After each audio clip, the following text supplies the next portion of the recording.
গ্রীষ্ম বর্ষা বিনীতি ভরসা। হ্যাঁ, বিনীত শপিং সিটি। নমস্কার, আপনারা দেখছেন হুগলি আপডেট। আপনাদের সঙ্গে আমি উষা। আসছি খবরে। চন্দননগরে শুরু হতে চলেছে জগদ্ধাত্রী পুজো। চন্দননগরে পুলিশ কমিশনারেটের পক্ষ থেকে আজ সাংবাদিক সম্মেলন ও গাইড ম্যাপ প্রকাশিত হলো। একদম স্যার, করতালি দিয়ে আজকের এই মহা চতুর্থী শেষ সন্ধ্যায় সকলের আনন্দ আর ভালোবাসার বার্তা নিয়ে শ্রী শ্রী জগদ্ধাত্রী পুজোর শুভ আরম্ভর বার্তা নিয়ে চলুক সারা শহর জুড়ে। জগদ্ধাত্রী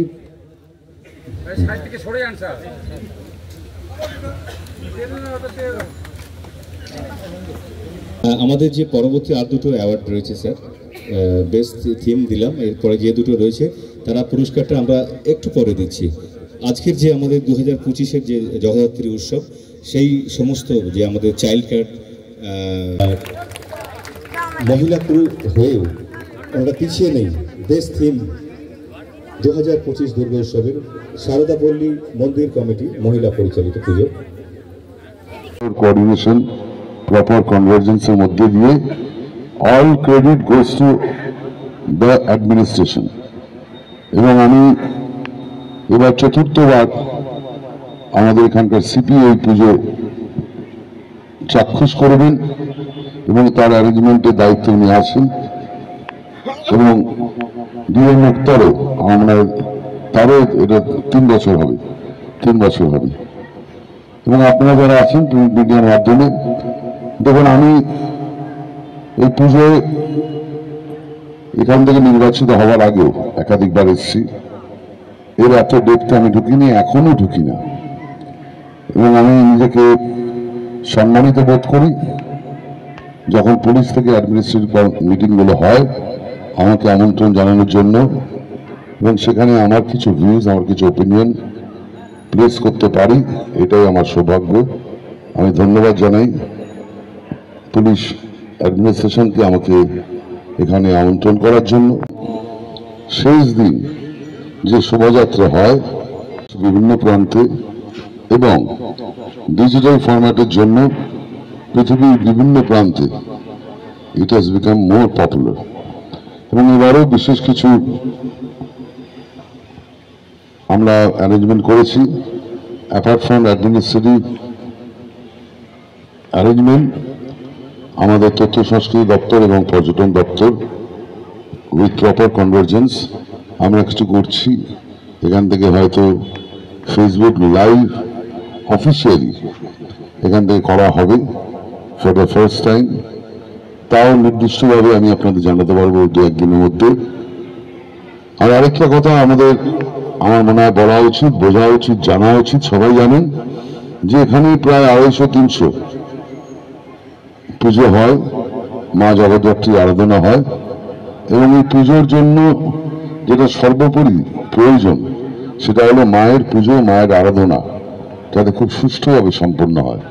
এবং এটা এখানকার যারা পুজো উদ্যোক্তারা আছেন তাদের ধন্যবাদ জানাই। তারা অত্যন্ত আন্তরিকভাবে। বাসের সঙ্গে বাইকের মুখোমুখি সংঘর্ষ, মৃত বাইক আরোহী। ঘটনাটি ঘটে বর্ধমানে মেমারি কেষ্টপুরে। পূর্ব বর্ধমান জেলার মেমারি কেষ্টপুর মোড়ে ঘটে গেল মর্মান্তিক দুর্ঘটনা। বাইকের সাথে বাসের মুখোমুখি সংঘর্ষে মৃত্যু হলো এক বাইক আরোহী, আহত আরো একজন। স্থানীয় টোটো চালকরা তাদের উদ্ধার করে মেমারি হাসপাতালে নিয়ে আসে। কর্তব্যরত চিকিৎসক এক যুবককে মৃত বলে ঘোষণা করলেও অপর যুবকের পরিস্থিতি আশঙ্কাজনক হওয়ায় তাকে বর্ধমান হাসপাতালে রেফার করা হয়। ঘটনাস্থলে পৌঁছেছে মেমারি থানার পুলিশ। স্থানীয় সূত্রে জানা যায়, আনুমানিক সকাল 7টা থেকে 7:30টার মধ্যে সাতগেছিয়া থেকে মেমারির দিকে একটি বাস আসছিল কেষ্টপুর মোড়ে তার নির্দিষ্ট স্টপেজে দাঁড়ানোর জন্য। অপরদিকে মেমারি থেকে আসা বাইকটি রং সাইডে গিয়ে বাসটিকে ধাক্কা মারে। এখনো পর্যন্ত 2 যুবকের পরিচয় পাওয়া যায়নি। ওই বাসটা আসছিল ওদিকে, সলুই আসছিল বাস। ওটা হচ্ছে সাতগেজ দিক দিয়ে মেমারি ঢুকবে, আর এরা যাচ্ছিল, এই ছেলে দুটো যাচ্ছিল মোটর সাইকেল নিয়ে। ওইটা মেমারি থেকে বেরিয়ে সাতগেজ দিক লাইনে যাচ্ছিল এই কেষ্টপুর মোড়ের মাথায়। দিয়ে বাসটা আসছিল 16 দিয়ে আমরা চাপা খেয়ে ধুম করে একটা আওয়াজ হলো। এসে দেখছি দুটো শুয়ে আছে। তা বাসটার সাইডে ঠিক আছে, ছেলে দুটো যে এইটুকুই ঘটনা। দিয়ে আমরা সব ছিলাম, সব ছেলেপিলা সব ছিল, সব তোল করে হাসপাতালে আমরা ভর্তি করলাম। কৌশিক ঘোষের রিপোর্ট, হুগলি আপডেট। তৃণমূল সরকারকে আর কেউ বাঁচাতে পারবে না বললেন ব্যারাকপুরের প্রাক্তন সাংসদ অর্জুন সিং। সে তো হবে, পশ্চিমবাংলায় মমতা ব্যানার্জি শাসনের শেষ টাইম এসে গেছে। এসআইআর হলেও তৃণমূল যাচ্ছে, এসআইআর না হলেও তৃণমূল যাচ্ছে। তৃণমূলের কাউন্টডাউন শুরু হয়ে গেছে। মমতা ব্যানার্জি ওই 100 বার গঙ্গাসাগরে চান করলেও তৃণমূলকে বাঁচাতে পারবে না। দেখুন, যারা লড়ে তারাই তো টার্গেট থাকে, যে লড়বে না তো সে টার্গেট কী করে হবে?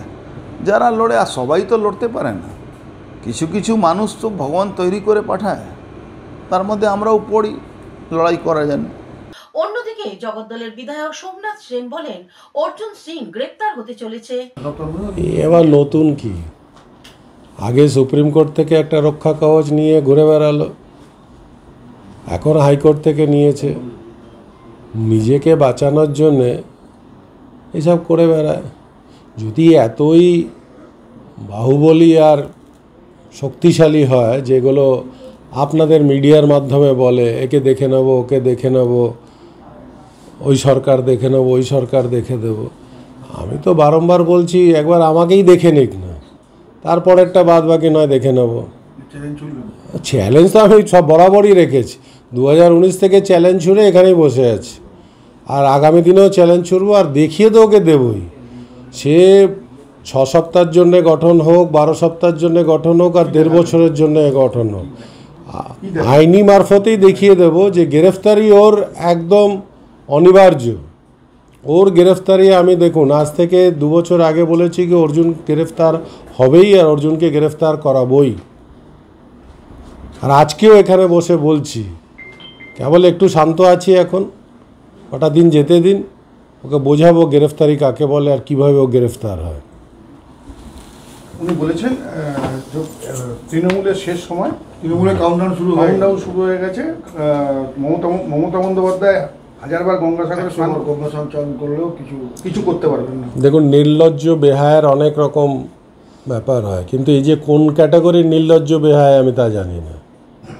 বিজেপি গেল, বিজেপির থেকে তৃণমূল এলো, তৃণমূল থেকে বিজেপি গেল, আবার রোজ কাউর না কাউর দরজায় দিয়ে দরবার করে তৃণমূলে আসার জন্যে। তাহলে একে কি বলবো, নির্লজ্জ বেহায় তো।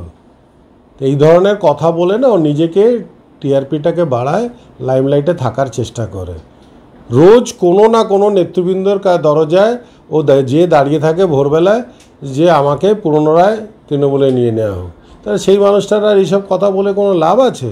ওর কথা শোনে কে? আজকের দিনে অর্জুনের কথা তো কেউ শোনে না। তো এইসব কথা ভুংভাং বলে আমাদের এদিকে কাটিয়ে দিচ্ছে লোকদের। চলুক যতদিন, গ্রেফতারি ওর নিশ্চিত। ভাটপাড়া নৈহাটি কোঅপারেটিভ ব্যাংকের কেসে ওকে কেউ বাঁচাতে পারবে না।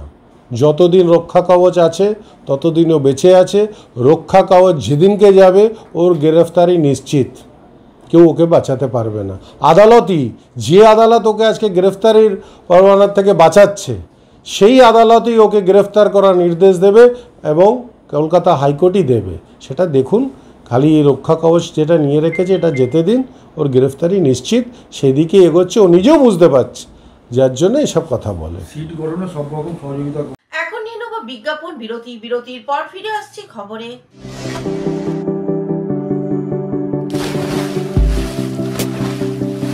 Fasten your seatbelts as you take a tour around your marine wonderland.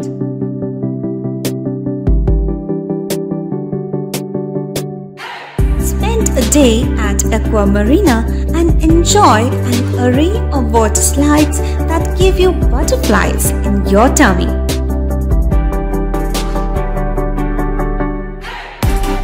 Aqua Marina is a holistic weekend destination for friends, family, and couples, and offers magic to soothe your body, mind, and soul.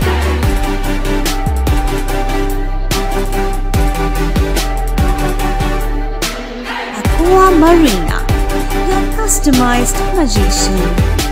Welcome aboard and and see the magic unfold.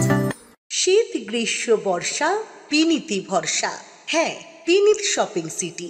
যে কোনো মরশুমের readymade জামা কাপড় পাওয়া যায় একই ছাদের তলায়। ছোট থেকে বড়, পুরুষ মহিলা ও শিশুদের একমাত্র নির্ভরযোগ্য প্রতিষ্ঠান। শীতকালীন যে কোনো শাড়ি, জিন্স, টপ, কুর্তি, চুড়িদার, পাঞ্জাবি মানেই পিনিত শপিং সিটি। আখন বাজার, চুঁচুড়া, Hooghly. Amala nursing home. Enjoy a weekend at Vedam, the paradise of peace. A home away from home.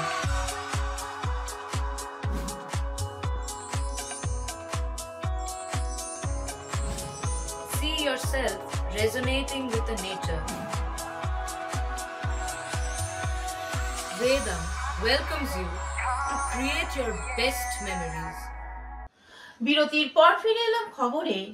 আসন্ন পবিত্র ছট পুজো ও জগদ্ধাত্রী পুজোর শুভেচ্ছা জানালেন চাপদানির বিধায়ক অরিন্দম গুইন।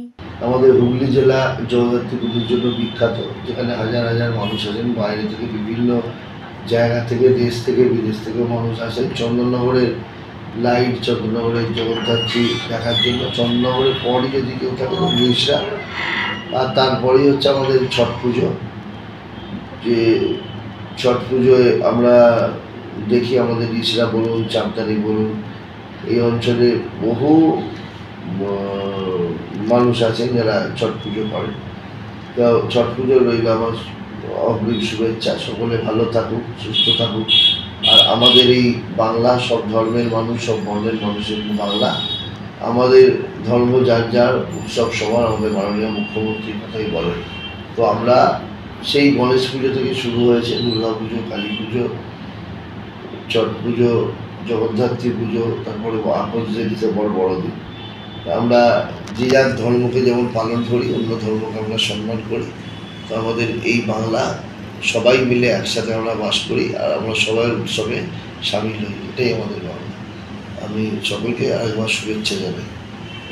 তারকেশ্বরে বিজেপি নেতা গণেশ চক্রবর্তীর গণ ভাইফোঁটায় উপস্থিত হলেন নেতা রাহুল সিনহা। তারকেশ্বরে গণেশ চক্রবর্তীর গণ ভাইফোঁটা উৎসবে রাহুল সিনহা, আরামবাগ সাংগঠনিক জেলা বিজেপির সহসভাপতি গণেশ চক্রবর্তীর উদ্যোগে গণ ভাইফোঁটা অনুষ্ঠিত হলো তারকেশ্বরে। এদিন তারকেশ্বর থানার অন্তর্গত চাপাডাঙ্গা কলেজ পাড়ায় নেতাজি প্রাথমিক বিদ্যালয়ের প্রাঙ্গণে গণ ভাইফোঁটা উৎসব অনুষ্ঠানে বিশেষ অতিথি হিসেবে উপস্থিত ছিলেন রাজ্য বিজেপির হেভিওয়েট নেতা রাহুল সিনহা, আরামবাগ সাংগঠনিক জেলা বিজেপির সভাপতি সুশান্ত কুমার বেরা, আরামবাগ বিধায়ক মধুসূদন বাগ, আরামবাগ সাংগঠনিক জেলা বিজেপির সম্পাদিকা পর্ণা আদক সহ জেলার একঝাঁক নেতৃত্ববৃন্দ এবং এলাকার মানুষ। অনুষ্ঠানে বক্তব্য রাখতে গিয়ে নারী সুরক্ষায় পশ্চিমবঙ্গের মহিলাদের ব্যাগে লঙ্কার গুঁড়ো রাখা নিদান দিলেন রাহুল সিনহা। পাশাপাশি তিনি সাংবাদিকদের আরো কি বলছেন শুনবো। সারা বিশ্বে দেবী হিসাবে পূজিত হলেও আমরা আমাদের ঘরের মেয়ে হিসাবে তাকে দেখেছি। দুদিন গেল কালী পুজো হলো। মাতা কালীকে, মাতা কালীও মেয়ে, অসংহার করছে দুষ্ট শক্তিকে, অসুর শক্তিকে। সেই কারণে আমি আপনাদের বলতে চাই, যে মাতা আমাদের কাছে আরাধ্য, যে মেয়ে আমাদের কাছে আরাধ্য, আজকে সেই মেয়েরা কাজ। দুর্ভাগ্য এটাই, একজন মহিলা শাসকের আমলে সবচেয়ে বেশি কষ্টে, সবচেয়ে বেশি অবহেলায়, সবচেয়ে বেশি অসম্মানিত হয়ে আছে আজকে মহিলা সমাজ। মহিলা একটার পর একটা ঘটনা এখন ঘটতে ঘটতে এসএসকে হাসপাতালও শুরু হয়ে গেছে। আর্জিকর হয়ে আমরা ভেবেছিলাম থেমে গিয়েছে, কিন্তু দেখছি না। সেই একই ডাক্তারি, হয় পড়ুয়া নইলে ডাক্তারি ক্ষেত্রে কাজ করা, তাদের ওপরেও হামলা চলছে, সমাজের অন্যত্র হামলা চলছে। যত খবর আপনি পাচ্ছেন এই মিডিয়ার ভাইদের দৌলতে, সেই খবর আমি বলছি আপনাকে, মোট ঘটনার 25% মাত্র 25%। 75% ঘটনা লোকলজ্জার ভয়ে লোকেরা চেপে যাচ্ছে। 75% ঘটনা হুমকির কারণে চেপে যাচ্ছে। 75% ঘটনা পুলিশ কিছু না করার জন্য, উল্টে পুলিশ ঘটনাকে চেপে দেওয়ার জন্য, চাপ সৃষ্টি করার জন্য চেপে যাচ্ছে। আপনি ভাবতে পারেন একটি মেয়ের সর্বস্ব সম্মান চলে গেল, সেই সম্মানের মূল্য একজন মহিলা বলছে 10,000 20,000 টাকা, লাখ টাকাই দিল সম্মানের জন্য। আমি আপনারা এখানে বেশিরভাগ মায়েরা বোনেরা আছে, আপনারা নিজেদের বুকে হাত দিয়ে বলুন যে কোটি কোটি টাকা দিলেও কোন মা বোনের হারানো সম্মান টাকায় ফেরত আসে কিনা এ প্রশ্ন আমি আপনাদের সামনে করতে চাই। শুধু হুগলি তারকেশ্বর থেকে আশিস কুমার ঘোষের রিপোর্ট, হুগলি আপডেট। এখনকার মতন খবর এই পর্যন্তই। প্রতিদিন দেখুন হুগলি আপডেট। নমস্কার।